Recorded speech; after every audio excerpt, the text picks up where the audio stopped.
Alright, well, here's some interesting news. I admit I didn't really see it coming, but here it is.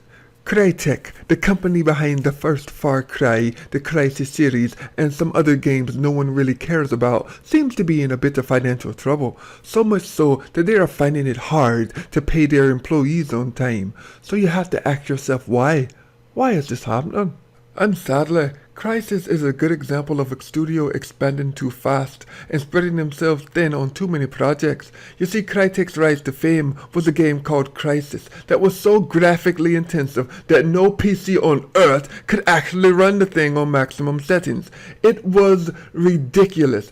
They had articles on how computers at fucking NASA, couldn't run the game.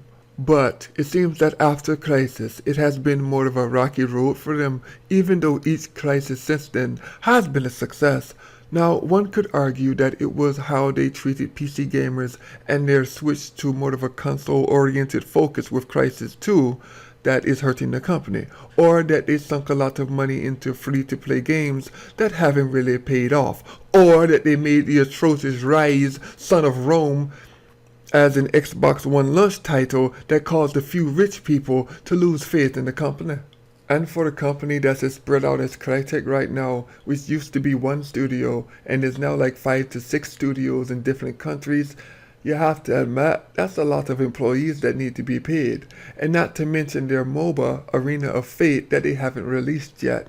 So now the company will probably either have to take out a huge loan or close down like one or two of their studios. But saying that Crytek has made a ton of bad decisions like THQ did, well, that's a bit unfair. In all actuality, it seems that the company just made their decisions too hastily, and instead of slowly building off successes off of a catalog of like 3 or 4 titles, one after another, they seem to be just throwing shit at a wall and seeing what sticks, which would be a good idea if you were a sorry excuse for a human being who frequented prostitutes and made shitty YouTube videos like I do.